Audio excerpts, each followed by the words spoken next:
Kali ini kita akan mulai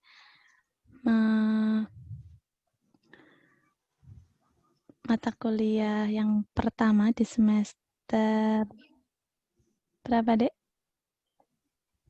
7, Ibu. Nyaris Kaki ini, Bu.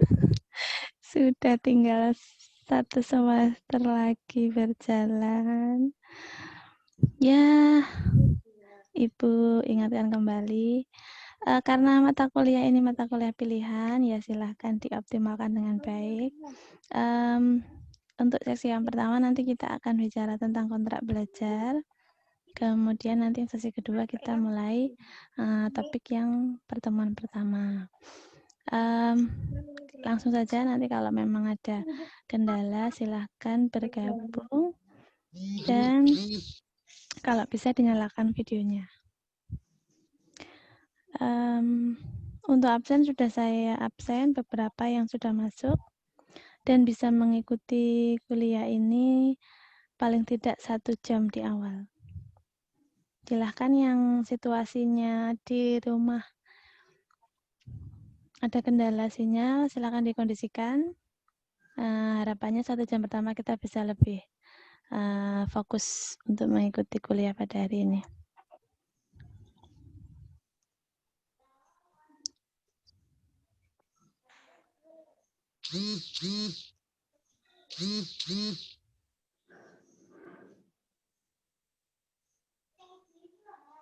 Baik, bismillahirrahmanirrahim. Assalamualaikum warahmatullahi wabarakatuh.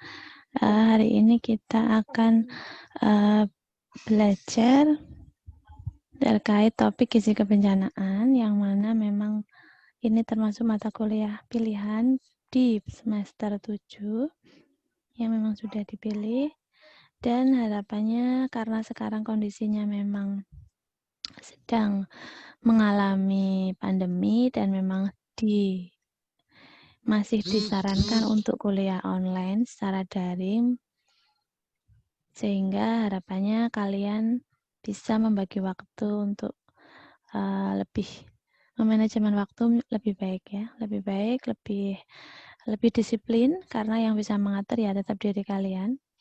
Kami selaku dosen dan semua tim teaching mengharapkan kalian bisa optimal dalam belajar.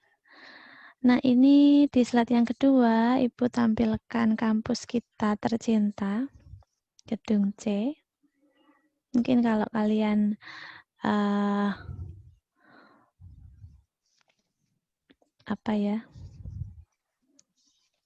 sudah lama ya karena nggak ke kampus, mungkin ada yang ingin kalian sampaikan, ada yang ingin kalian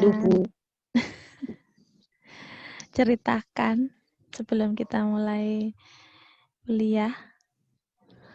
Mungkin rasa-rasanya kalau kuliah pagi itu seperti apa kalau offline ya, apalagi dengan saya. Nanti kalau kuliah pagi dengan saya, kalau nggak ada yang nggak datang, sudah pasti saya WA. Siapa yang biasanya saya WA? Di sini yang ikut saya lihat Linda, Dian, Edi, Fahmima, Mentari, Piranti, Afrian, Yuni, dan Zudan. Ada yang belum masuk kira-kira? Ibu. Fitri belum ada. Fitri. Ini tadi. Coba ya nanti Fitri di Japri lagi. Sekarang begini, Ibu rasa kesepakatan ya, karena memang kita kuliahnya daring dan memang beberapa mata kuliah juga harus daring. Jadi nanti kita kesepakatan memang untuk untuk kuliah yang pertemuan pertama memang kita akan melakukan Zoom live, secara live diskusi bersama, dan nanti untuk selanjutnya beberapa akan kita lakukan recording yang akan kita upload di e-learning. Penjelasannya begitu ya. Jadi nanti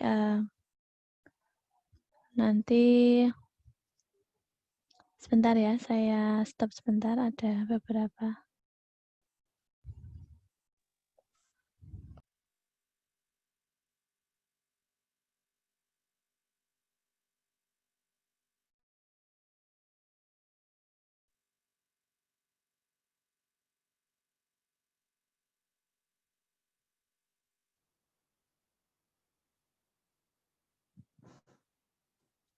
Ini ya. Langsung saja.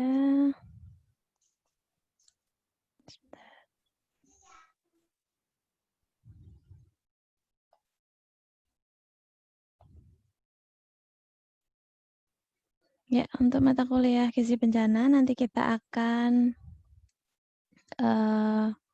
bersama tim teaching yang baru, yang lebih lebih harapannya bisa memberi semangat untuk kalian supaya nanti saat kuliah bisa lebih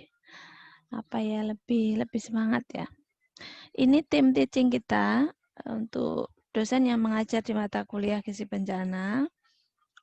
Yang pertama adalah Pak Enariaka. Nanti Pak Enariaka ini nanti akan mengisi 2 sesi, yang mana nanti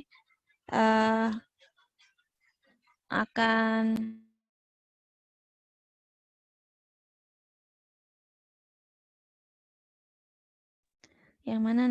mengisi kuliah umum. Jadi nanti akan kita buat kuliah umum untuk mata kuliah gizi bencana 1 kali dengan Pak Enariaka. Dan nanti ada kita 1 tim lagi dengan Bapak Firmansyah, yang mana nanti beliau mengisi di pertemuan after UTS. Kemudian ada dengan Bu Yeni, nanti juga akan mengisi di after UTS. Beliau nanti akan mengisi tentang manajemen bencana di rumah sakit. Dan nanti tim praktikum dengan Bu Tari dan Bu Dita. Oke, masuk pada diskusi mata kuliah. Mata kuliah ini harapannya mahasiswa bisa mendapatkan materi tentang gambaran umum kondisi akibat bencana, peran ahli gizi dalam penanganan masalah gizi bagi korban bencana, baik sebelum, saat, dan sesudah terjadi bencana, konsep surveillance gizi saat bencana, serta sistem penyelenggaraan makan darurat bagi kelompok rentan.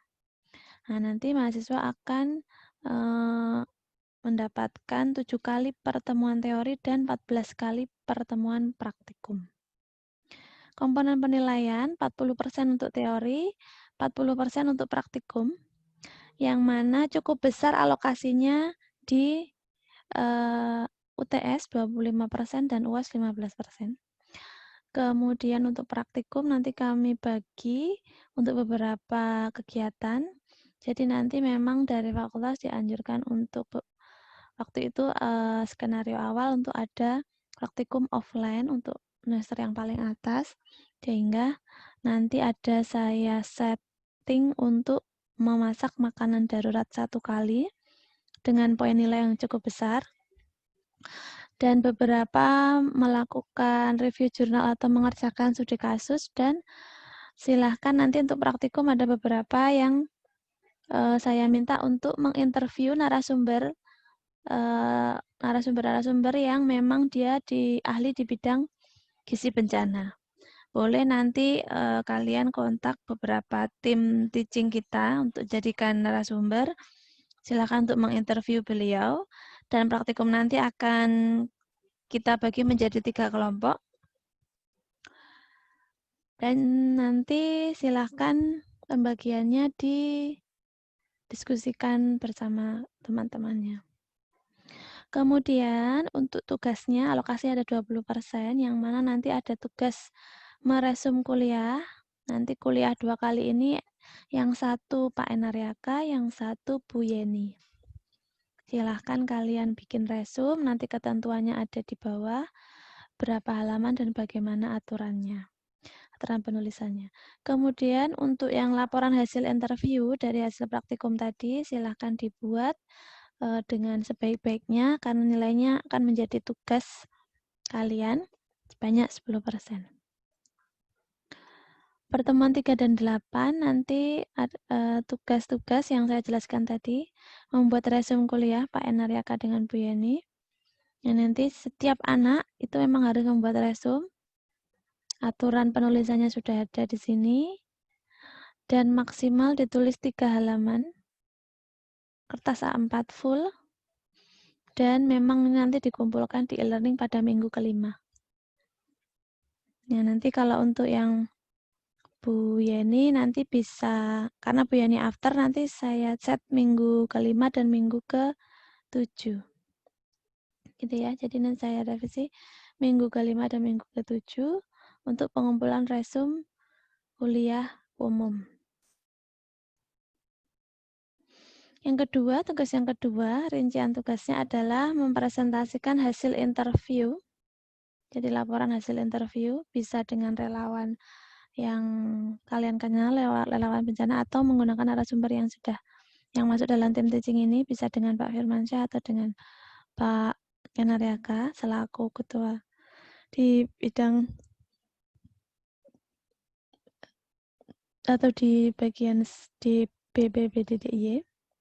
Silahkan membuat draft pertanyaan untuk melakukan interview terkait dengan gizi bencana.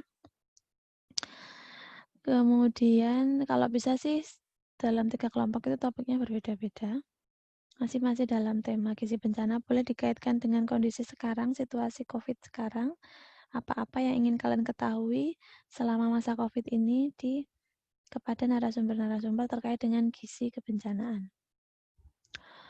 Tugas nanti kalian presentasikan dalam bentuk video, dan nanti bentuk rekaman video tersebut akan diupload di e-learning Unisa sebagai penugasan yang kedua. Metodenya tetap akan dilaksanakan secara online. Untuk praktikum nanti diagendakan ada offline di pertemuan ke-11. Ada offline 3 kali di lab gizi, nanti ada beberapa kita kegiatan masak.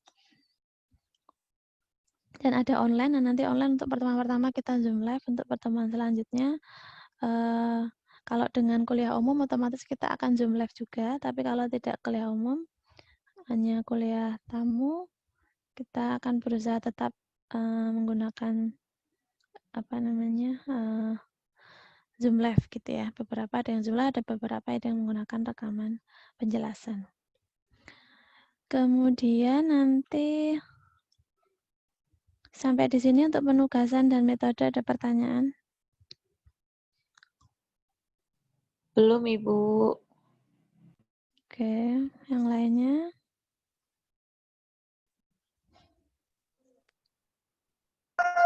Belum, Bu.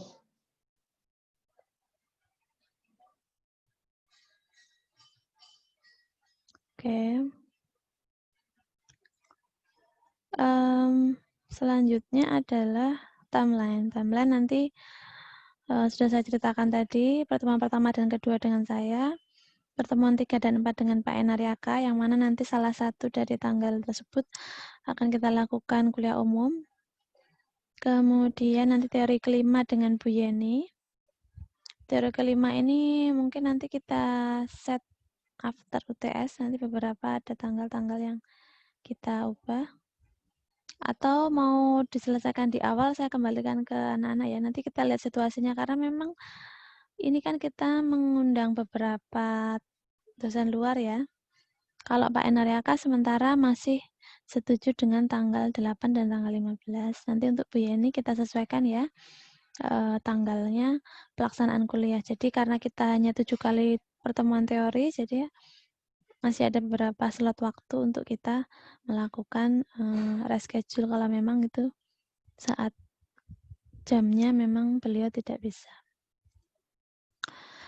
Nanti kita tim praktikum dengan Bu Dita dan Bu Tari, yang mana nanti topik-topiknya sudah saya jelaskan di sini. Ada beberapa hal terkait dengan proses penyelenggaraan makanan saat bencana, baik itu di dapur umum maupun di rumah sakit, dan beberapa prinsip pemberian makanan pada bayi, balita, anak, dan ibu hamil serta lansia. Nah, nanti ada juga topik-topik praktikum tentang surveillance gizi dan beberapa terkait dengan pengolahan menu, penyusunan menu, dan perencanaan kebutuhan untuk pengungsi saat terjadi bencana. Jadi ini adalah mata kuliah gizi bencana yang sebenarnya merupakan ya kumpulan dari atau gabungan dari beberapa mata kuliah yang sudah pernah kalian dapatkan, dan disinilah saatnya aplikasi dari ilmu-ilmu yang sudah didapatkan. Untuk tanggal-tanggal memang ada beberapa yang tanggal merah dan belum saya pindah, nanti lihat situasi lagi. Kalau bisa diajukan saya ajukan, tapi kalau tidak nanti kita reschedule. Karena itu tanggal merah, nanti dicari jadwalnya. Memang untuk tahun ajaran kali ini cukup padat, cukup crowded jadwalnya, timnya juga banyak yang bertabrakan, jadi kita berusaha, sementara memang belum bisa kita menjadwal ulang, jadi sementara nanti kalau sudah mendekati waktu kita akan mencarikan waktunya supaya tidak pas tanggal merah. Baik, sampai sini ada pertanyaan?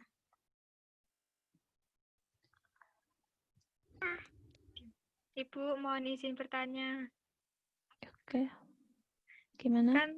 Kan tadi di UTS persentasenya lebih besar 25% kan, Bu? Itu nanti materinya memang lebih banyak atau bagaimana, Bu? Ya, memang rencananya kan memang rencananya dari 7 pertemuan kita bagi 4 pertemuan di awal, 3 pertemuan di akhir. Tapi nanti kan kita karena di pertemuan selanjutnya 3, 4, 5, 6, 7 itu adalah dengan dosen luar, sehingga nanti kita sesuaikan ya. Kalau memang nanti di awal sebelum UTS tercapai 4, bisa tercapai 4, maka topiknya juga atau persentasenya akan seperti yang saya sampaikan tadi. Tapi kalau memang di awal hanya tercapai 3, kemudian nanti di after UTS tercapai 4, maka persentasenya akan saya balik. Jadi jumlah persentasenya akan menyesuaikan jumlah topik yang diberikan. Ada lagi yang bertanya? Sudah bisa? Lanjut.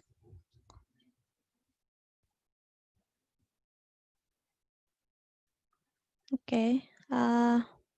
Hari ini kita akan belajar tentang konsep dasar manajemen gizi bencana, yang mana nanti kita akan banyak belajar terkait bagaimana gizi itu sendiri di dalam proses atau tahapan kebencanaan begitu ya. Jadi apa sih sebenarnya yang dilakukan oleh gizi atau di bagian gizi, karena memang sebenarnya dalam suatu kejadian bencana, misalkan bencana gempa atau terjadi banjir, itu kan semua sektor ya yang akan turun ke lapangan, yang akan banyak dilibatkan. Nah, gizi menjadi salah satu unit atau bagian yang memang berperan dalam proses ini ya, penanganan bencana. Sebelumnya Ibu jelaskan pada hari ini pesan hikmah yang Ibu ambil dari surah Ali Imran ayat 120 terkait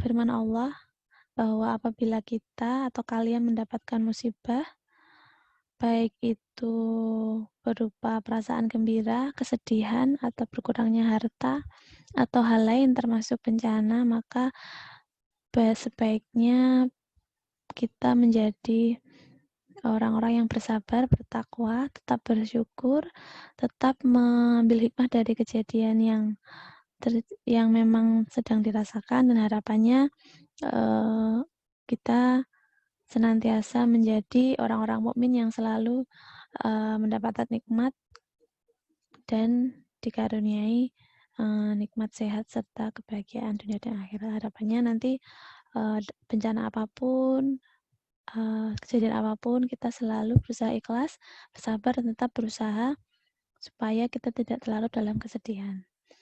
Itu ya, jadi harapannya pesan hikmah ini dari situasi bencana kita bisa mengambil hikmah, terutama pada kondisi sekarang ya, pandemi COVID, yang tidak bisa kita duga, yang tidak bisa kita perkirakan, tapi Allah sudah merencanakan yang mungkin itu adalah yang terbaik untuk kita, dan harapannya kalian juga bisa mengambil sikap, kalian bisa bersyukur. Bentuk syukur itu bisa berupa ya tadi, kalau misalkan kalian sebagai mahasiswa ya berarti kalian memang harus disiplin belajar, harus semangat belajar, harus bisa membagi waktu, harus bisa memprioritaskan mana belajar, mana saatnya belajar, mana saatnya main, mana saatnya istirahat, mana saatnya berkumpul dengan keluarga, dengan teman-teman ya. Silahkan manfaatkan waktu dalam situasi pandemi COVID ini, karena memang kita tidak tahu bencana ini akan berakhir kapan, jadi silahkan kalian mencoba bersikap untuk mensyukuri. Mensyukuri itu bisa dalam berupa banyak hal atau banyak tindakan, gitu ya. Oke, untuk capaian pembelajaran pada hari ini, harapannya kalian bisa aktif, kemudian kita bisa diskusi bersama terkait dengan kegiatan gizi yang nanti akan banyak dilakukan dalam penanggulangan bencana. Kemudian bagaimana kalian bisa memahami tentang penanganan gizi pada kelompok rentan, dan bagaimana kalian menguraikan proses pemantauan status gizi. Tujuan kegiatannya kalau dalam penanggulangan bencana, harapannya nanti kita bisa memastikan pemberian makanan bayi pada anak itu memang aman dan tepat, dan memastikan bahwa akses dan bantuan pangan itu layak dan tepat waktu untuk kita berikan kepada kelompok rentan. Nah, selain itu harapannya dengan kita melakukan atau mengetahui kegiatan-kegiatan gizi apa yang dilakukan setelah bencana, kita bisa memastikan bahwa kebutuhan gizi terutama pada kelompok risiko itu bisa terpenuhi. Jadi kalian sebagai orang gizi dalam suatu bencana, harapannya kasus-kasus kekurangan gizi pada anak balita, kasus-kasus pemberian makanan balita terkait pemberian MPASI, terkait pemberian ASI eksklusif, itu harapannya kalian bisa lebih fokus di situ, karena memang bagi kelompok rentan di suatu situasi bencana itu memang menjadi prioritas tenaga kesehatan ya, untuk bisa memastikan bahwa mereka tetap dalam kondisi yang sehat ya, gitu, walaupun dalam situasi bencana. Nah, ini secara keseluruhan yang akan kita pelajari bagian ini terkait dengan kegiatan gizi dalam penanggulangan bencana menurut adaptasi dari manajemen nutrition dari WHO, yang mana bahwa ya ini kita akan belajar bagian ini, yang mana dalam tahapan bencana itu biasanya kita terdiri dari tahapan pra-bencana, kemudian saat bencana itu sendiri, dan pasca bencana. Ya, nanti di awal saya gambarkan secara sekilas bahwa memang di situasi pra-bencana memang kita lebih banyak melakukan kegiatan promosi atau pengendalian atau pencegahan dengan melakukan sosialisasi dan pelatihan pada petugas, melakukan pembinaan teknis, mengumpulkan data-data awal, berapa kelompok balita yang gizi buruk, berapa kelompok lansia yang memang beresiko tinggi, masuk kelompok-kelompok rentan, mana-mana ibu hamil yang memang mengalami anemia, itu termasuk upaya-upaya dari seorang ahli gizi dalam atau di tahap pra-bencana. Kalau yang di tahap bencana, otomatis kita benar-benar melakukan fase tanggap darurat. Tanggap darurat untuk fase 1 biasanya kita melakukan rekapitulasi data dari hasil Rapid Health Assessment.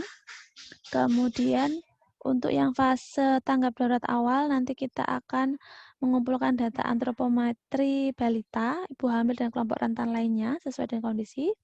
Kemudian nanti akan melakukan pengukuran antropometri dan faktor-faktor penyulit termasuk kondisi-kondisi penyakit dengan komorbiditas.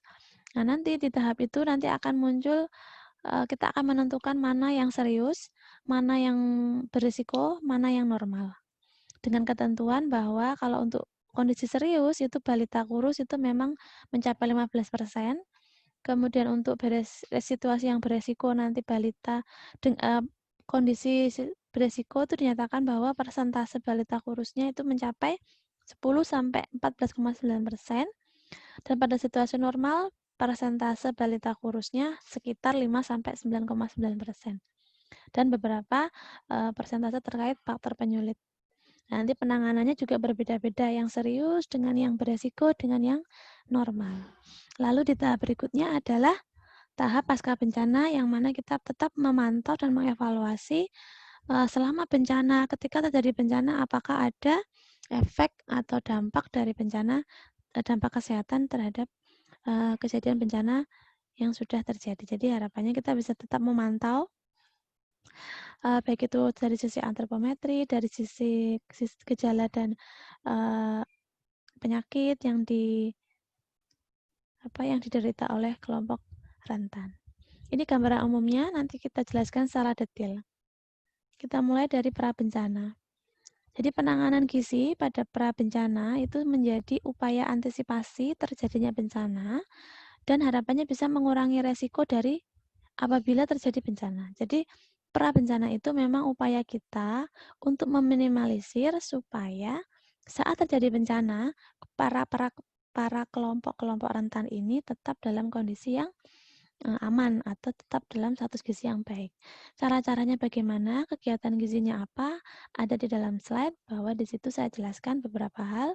Bisa melakukan konseling, menyusui, bisa melakukan konseling, MPASI, bisa memberikan atau menyediakan stok makanan MPASI, bisa melakukan rencana kontingensi kegiatan gizi, bisa melakukan sosialisasi dan pelatihan manajemen gizi, dan melakukan pengumpulan data, terutama di daerah-daerah yang memang rawan bencana. Jadi memang kita melakukan identifikasi dulu nih, data-data dikumpulkan, kemudian kita melakukan pelatihan, sosialisasi, membuat suatu upaya pencegahan supaya nanti ketika terjadi bencana, resiko keparahan pada kelompok rentan bisa diatasi. Lalu masuk pada tahap tanggap darurat. Tanggap darurat itu ada 3 tahap, dibagi jadi 3 tahap. Pertama itu siaga, kedua itu tanggap, ketiga itu transisi. Nah, siaga darurat itu biasanya ditandai dengan adanya pengungsian, terjadi pergerakan sumber daya. Artinya ketika siaga darurat ya saat itu terjadi bencana, saat itu juga banyak yang mengungsi, banyak yang langsung pindah, banyak yang dianjurkan ketika misalkan terjadi bencana gunung meletus misalkan ya. Banyak yang diungsikan, banyak yang dipindahkan, banyak dilakukan kegiatan istilahnya pengamanan pada kelompok-kelompok penduduk yang memang bahaya di sekitar gunung meletus misalkan seperti itu. Jadi itu termasuk fase siaga darurat. Tapi pada saat fase tanggap darurat itu kita segera melakukan tahap-tahap tanggap darurat awal dan lanjutan.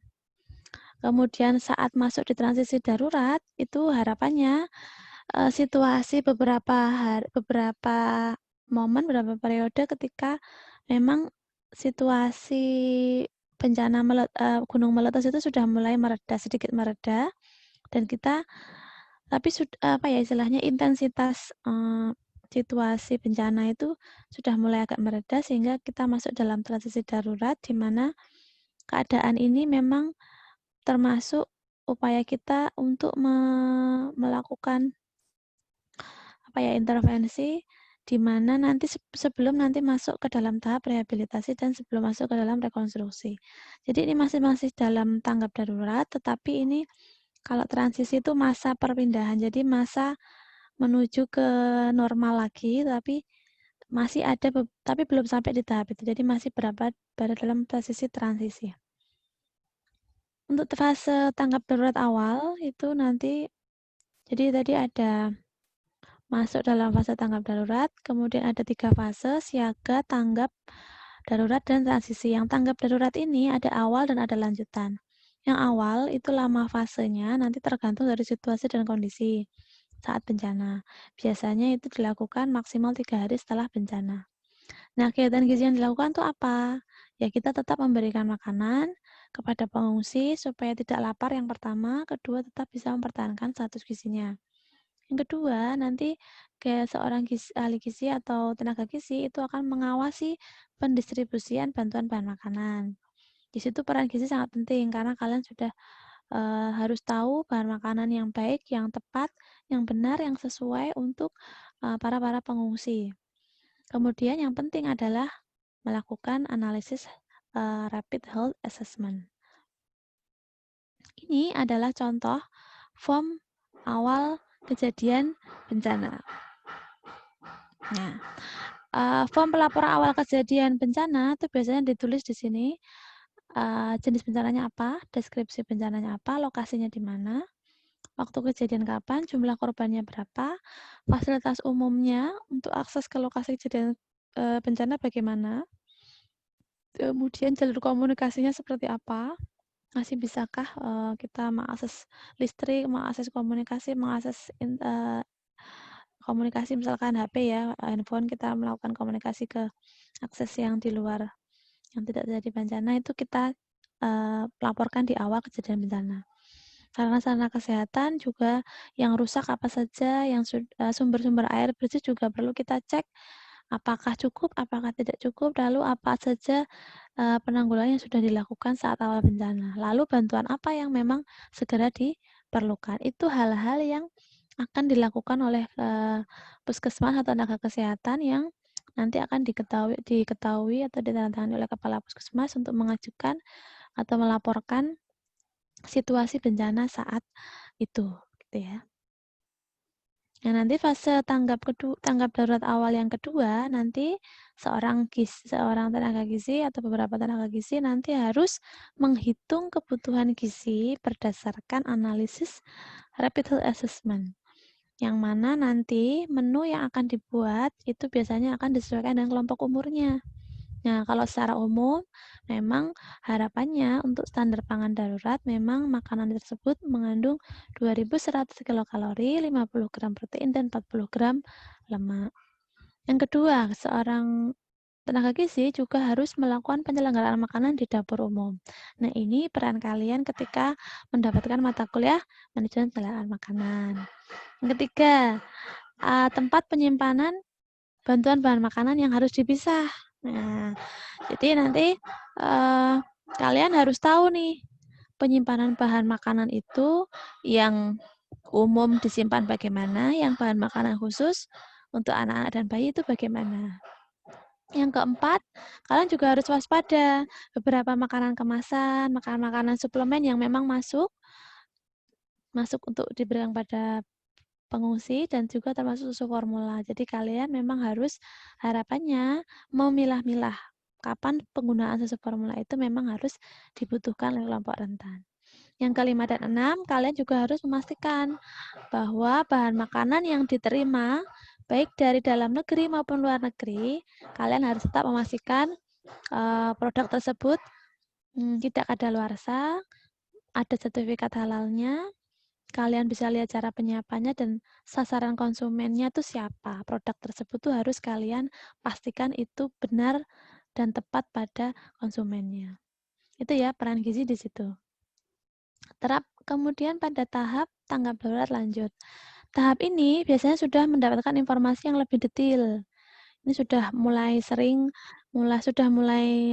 masuk dalam fase-fase bencana, cuman sudah agak cukup lama. Nanti ketika seiring waktu beberapa pengungsi yang sudah lama mengungsi, di situ mungkin ada beberapa masalah kesehatan, beberapa masalah keluhan-keluhan yang dialami selama di tenda pengungsian atau di barak pengungsian. Nah, nanti kalian bisa mendapatkan beberapa informasi, mulai dari kelompok umur, banyak pengungsi di situ banyak yang umur berapa, jenis kelaminnya banyak yang laki-laki atau banyak yang perempuan, banyak yang anak-anak atau yang balita, banyak yang ibu-ibu atau yang bapak-bapak, banyak yang simba-simba atau yang anak-anak begitu ya. Jadi kalian harus bisa memastikan, kemudian keadaan lingkungannya juga begitu, keadaan lingkungan juga dipastikan apakah di situ cukup bersih, apakah di situ perlu dilakukan penyediaan air bersih. Kemudian pastikan beberapa penyakit mungkin akan muncul ketika mereka di dalam pengungsian karena memang namanya juga tinggal bersama dengan orang lain ya.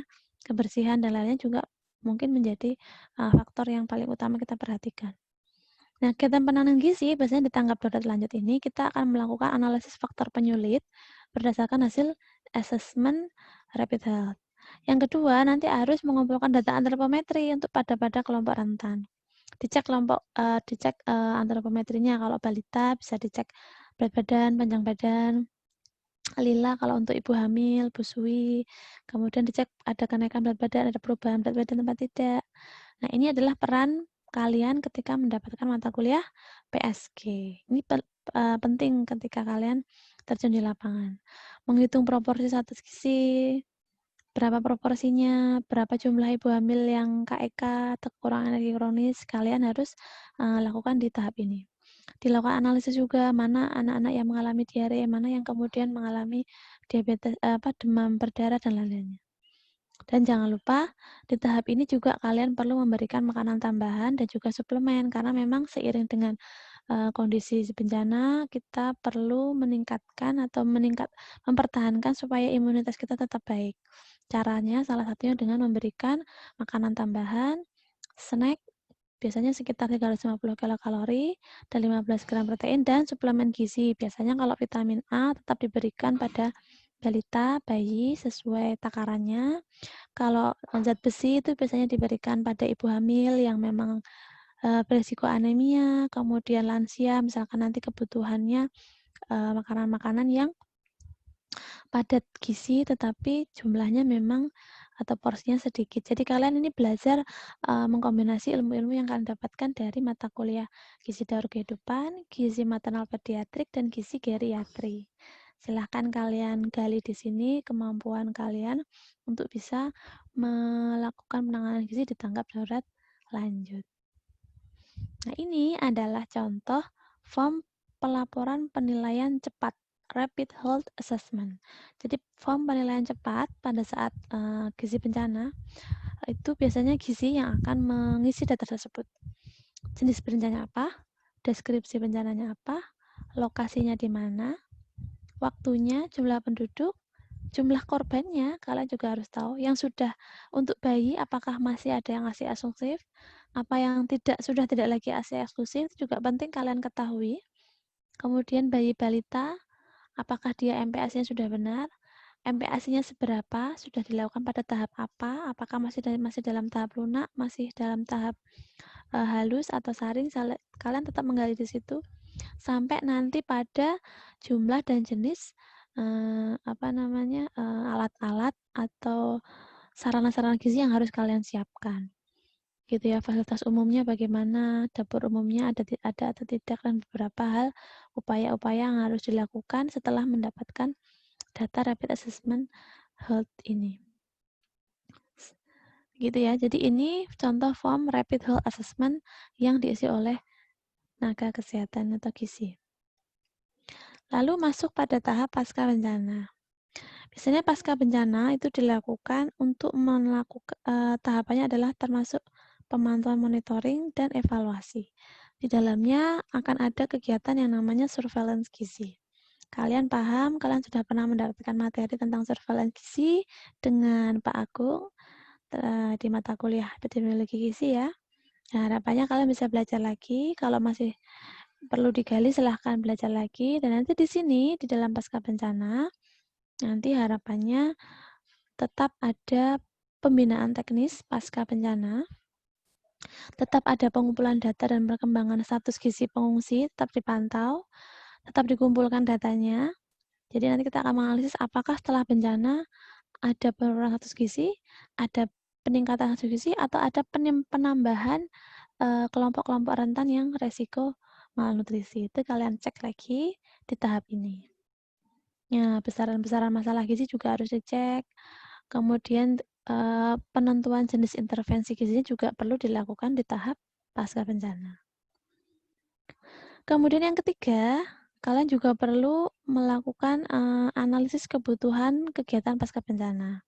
Analisis kebutuhannya apa? Misalkan kegiatan pasca bencana itu biasanya tetap dilakukan monitoring dan evaluasi. Misalkan membutuhkan beberapa tenaga konselor, tetap beberapa membutuhkan tenaga-tenaga konselor, kemudian tim-tim promkes yang memang berperan di tahap ini. Kemudian pengawasan dan bantuan makanan tetap, karena biasanya setelah bencana tetap akan datang bantuan-bantuan terkait dengan makanan, dan nanti kalian tetap bisa mengawasi bantuan pangan tersebut supaya tidak berdampak pada diare atau kesalahan pemberian makanan, karena memang kita harus memastikan makanan tersebut sehat, layak, dan tepat sasaran. Ini adalah gambaran secara umum yang akan kalian dapat, yang memang harus kalian pelajari. Dan ini secara umum, secara keseluruhan bagian-bagian tentang sistem penanganan gizi pada saat bencana. Yang semuanya sebenarnya sudah saya jelaskan tadi di awal. Pada intinya, saya ulang lagi bahwa pada saat tahap sistem penanganan gizi bencana terdiri dari 3 hal, yaitu pra-bencana, tanggap darurat bencana, dan pasca bencana. Untuk yang pra-bencana, biasanya di sini ada 2 hal dan 2 tahapan. Dalam situasi yang tidak terjadi bencana, artinya memang belum terjadi. Jadi hanya dilakukan analisis resiko masalah gizi, melakukan sosialisasi, orientasi, dan menetapkan standar sarana prasarana penanganan gizi. Dan yang kedua, standar ini akan dilakukan pada daerah yang memang berpotensi terjadi bencana. Nah, kegiatan-kegiatan gizinya ada di sini, bisa kalian baca lagi. Nah, nanti dari tahap pra bencana ini akan ada kegiatan MONEF juga, atau pemantauan evaluasi. Masuk pada tahap darurat bencana, saya ulang lagi, akan dilakukan di awal adalah melakukan rapid health assessment atau pengkajian cepat. Dan melakukan pemenuhan kebutuhan dasarnya itu apa? Kebutuhan dasar saat terjadi bencana itu apa? Ini situasi saat siaga darurat. Ya, ketika siaga darurat seperti ketika situasi tanggap darurat, itu kita bagi lagi jadi 2, awal dan lanjut. Yang awal ada 2 fase, yang lanjut ada 5 kegiatan yang harus dilakukan. Di fase awal, untuk fase pertama, memang kita harus menganalisis hasil rapid assessment, dan yang kedua, di fase kedua kita harus menghitung kebutuhan gizi dan mendukung pengelolaan penyelenggaraan makanan di dapur umum. Jadi ketika kita akan menyelenggarakan penyelenggaraan makanan dapur umum, harapannya kalian sudah menganalisis berapa banyak kelompok umur, berapa jumlah balita, lansia, ibu hamil, berapa yang mengalami kekurangan gizi, berapa yang malnutrisi, berapa yang normal, berapa yang sehat, kemudian pemenuhan gizi rata-rata berapa, nanti kalian siapkan di penyelenggaraan makanan di dapur umum. Nah, nanti untuk topik ini akan banyak dibahas dengan Pak Enariaka. Nah, kemudian di tanggap darurat lanjut, nanti kalian juga sudah saya jelaskan tadi, akan banyak melakukan penganalisis, menganalisis faktor penyulit, menganalisis proporsi status gizinya bagaimana, status gizi balita, ibu hamil, ibu menyusui, yang beresiko malnutrisi siapa, yang tidak beresiko siapa, yang beresiko tadi sudah berapa levelnya, apakah serius, sangat beresiko, atau memang normal. Kalian cek di situ di tahap tanggap darurat lanjut. Nah, nanti pada masuk atau di tahap transisi, itu biasanya nanti akan ada lakukan pemantauan untuk memastikan kondisinya memang status gizinya baik. Kalau memang belum baik, dia akan melakukan suatu tindakan-tindakan supaya tidak ke arah resiko atau malnutrisi. Di tahap tanggap darurat berencana juga tetap ada tahapan MONEF-nya. Nah, pada saat masuk di pasca bencana, kita tetap memberikan upaya-upaya promosi, upaya-upaya peningkatan pemahaman, peningkatan meningkatkan pemahaman mereka pentingnya bahwa pasca bencana itu kita harus meningkatkan status gizi kita dengan kita melakukan ini tadi, meningkatkan ASI eksklusif, memberikan MPASI yang sehat, kemudian memberikan konseling gizi yang tepat untuk beberapa kelompok yang memang mengalami penyakit menahun, dan melakukan konseling terkait dengan lingkungan PHBS-nya, perilaku PHBS-nya, supaya tetap dilakukan, walaupun sudah tidak terjadi bencana. Dan juga tetap melakukan pendampingan, pengawasan, bantuan makanan.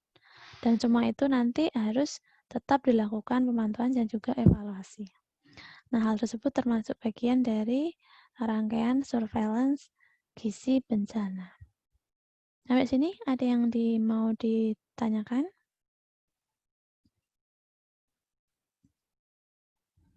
Sebelum masuk ke tahap kedua.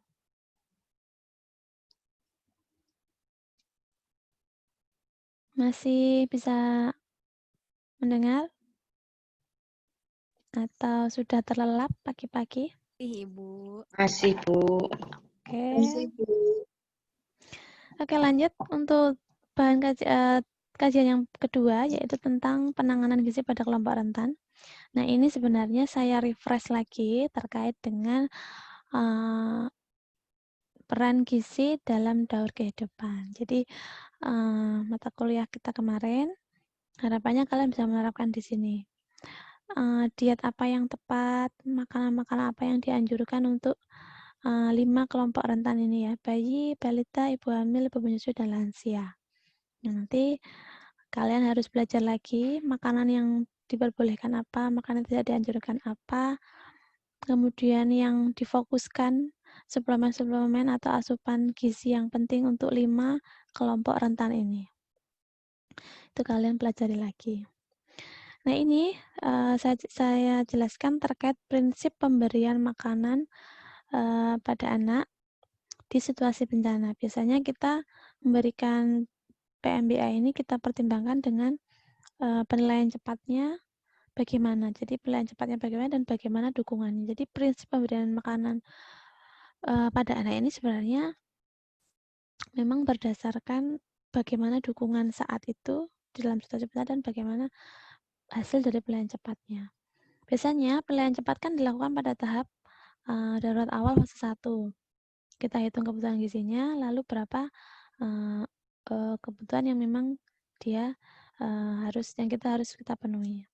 Setelah mendapatkan data berapa jumlah kelompok rentannya, lalu oleh petugas gizi biasanya dilakukan penilaian cepat atau rapid health assessment tadi, yang harapannya nanti kita bisa tahu mana balita yang PMBA-nya belum betul, mana balita yang ASI-nya belum diberikan secara eksklusif, mana yang MPASI-nya belum tepat, atau mana kasus-kasus lain terkait misalkan ibu hamil yang memang tidak patuh mengkonsumsi zat besi, begitu kita bisa lakukan di situ dengan melakukan penilaian cepat. Dukungannya nanti harapannya kita dibantu oleh tenaga konselor dan tenaga-tenaga yang atau ahli yang paham pengalaman dalam pemberian MPASI dan menyusui. Begitu juga dengan biasanya kita akan dibantu beberapa LSM dan tenaga kesehatan yang nanti harapannya bisa mendukung proses keberhasilan dalam menyusui, dalam melakukan promosi kesehatan, perilaku hidup bersih dan sehat, dan dalam tahap memelihara atau mempertahankan status gizi bayi balita dan juga terutama untuk yang mengalami gizi buruk, karena kita perlu intervensi secara multisektor karena kasus balita gizi buruk itu tidak hanya dari sisi kesehatan tapi juga mungkin dari sisi ekonomi atau yang lainnya, sehingga keluarga perlu didampingi dari beberapa sektor selain dari tenaga kesehatan ataupun gizi ya, supaya nanti prinsip PMBA ini dalam situasi bencana tetap bisa optimal tercapai dengan baik. Ini contoh formnya, nanti bisa kalian lihat detail-detailnya yang diambil datanya apa terkait dengan form pelaporan penilaian kebutuhan cepat. Kebutuhan cepat seperti itu. Nah, ini adalah kriteria bayi untuk 0-5 bulan dan baduta yang mendapatkan sufor. Nah, bayi-bayi atau baduta atau bayi itu yang memang terpaksanya harus mendapatkan sufor, itu kriterianya memang pertama, sejak sebelum terjadi bencana, bayi memang sudah tidak mendapatkan ASI atau memang dia sudah mendapatkan sufor sebelum bencana. Atau memang bayi tersebut memang kondisinya tidak ada donor ASI, ibunya tidak bersedia memberikan ASI, atau ibunya menderita HIV atau memang meninggal. Jadi itu boleh diberikan suformula. Kemudian yang lainnya harapannya bayi-bayi baduta yang memang setelah dianalisis memang membutuhkan sufor, tapi tetap dengan pendampingan dari tenaga kesehatan yang profesional, begitu. Jadi memang sufor itu tidak semudah itu diberikan kepada mereka para pengungsi yang mungkin secara lapangan akan diserahkan bebas begitu ya, tapi memang kita harus memantau, memastikan bahwa sufor ini diberikan pada yang membutuhkan, memang membutuhkan. Nah, penanganan gizi pada ibu hamil, kalian bisa belajar mata kuliah yang kemarin kita dapatkan. Yang penting adalah kalau kita melihat di AKG 2019, biasanya kebutuhan energi memang untuk ibu hamil dan menyusui ada penambahan dari kebutuhan normalnya. Kalau ibu hamil penambahannya 300 kilokalori dan 17 gram protein. Kalau ibu menyusui penambahan energinya kira-kira 500 kilokalori dan 17 gram protein. Nah, ini nanti akan kalian tunjukkan atau kalian buatkan menunya saat di pengungsi di barak pengungsian. Ya, ketika memberikan makan itu kalian tetap mempertimbangkan ini ya. Jadi tidak sama antara ransum yang untuk kelompok umum dewasa, tapi tidak sama dengan yang ibu hamil dan menyusui. Tetap ada perbedaan dalam pemberian makanan.